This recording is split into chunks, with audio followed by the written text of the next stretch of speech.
Ayan, good morning mga amiga at mga amigo dyan sa ating channel na KLD.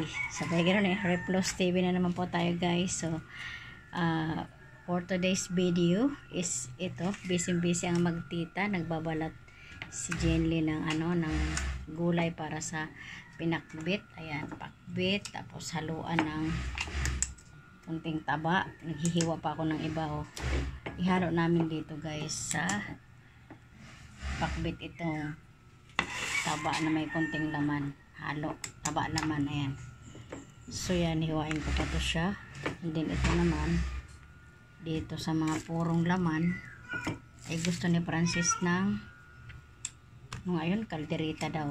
Yan, mamaya natin i-prepare ang kalderita niya. So ayan guys, share ko lang for today's video yung ating lulutuin. Ayan, naka-prepare na kasi maaga pa naman, almost 6:30 pa lang ngayon sa amin dito, Pilipinas. So yan, maraming salamat sa inyong continue ng pag-watching sa vlog na Replos TV. Maraming salamat kasi nakita ko po guys sa analytics, ayan, tumataas na naman po yung views doon sa Replos TV na mga ibang bansa yung nanonood, kamukha sa USA. Nandun si Ma'am Alma Berman, Ma'am Akanta Kalipos Vlog, at kay Ma'am Maya, Maria Zelda Cordapia. Nakalimutan na, sorry si Kuya. Tapos at sa lahat pang iba na hindi natin mabanggit, dito naman sa bandang Taiwan kay Sir Kapobre, J. Kapobre Channel, na napaka-boom na po yung channel niya ngayon guys. Congratulations po sa iyo kapatid. So ayan, maraming salamat sa inyong patuloy na pagsubaybay sa channel ng Replos TV. Channel namin magkapatid ni Rebecca at ni Flor. So ayan, Replos TV.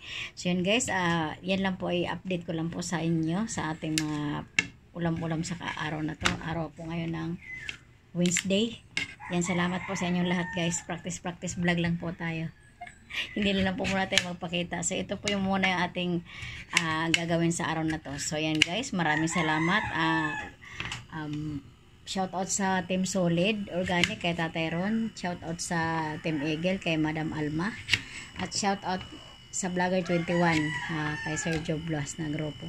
Yun lamang po guys. Salamat pala, special mention to Sir Kabisdak, Old Kabisdak guys, sa kanya pong donation kay Ma'am Francia Bardi Vlog. Ayan, salamat po. Ayan, salamat at maraming blessing sa inyong lahat guys, sa mga nanonood po sa lahat ng vlogs namin po.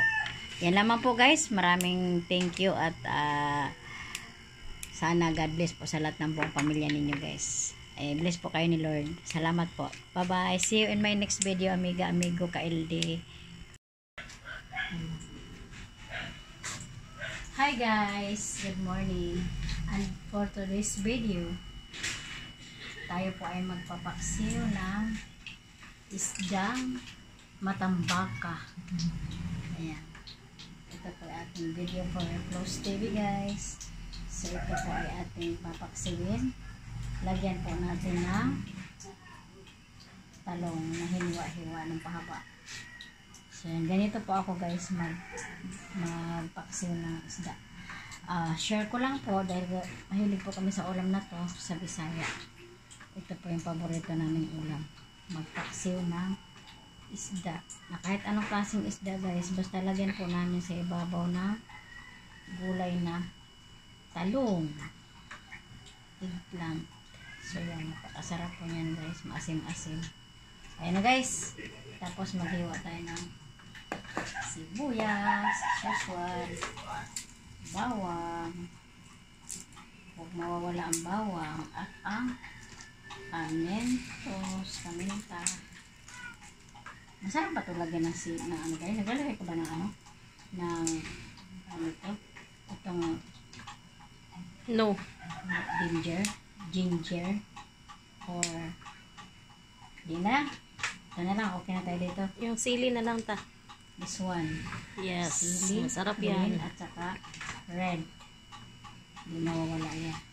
So yan guys, i-prepare lang po natin at mamaya na po natin videohan ulit pagkaluto na po ng ating nilulutong paksiw na may gulay na talong sa ibabaw.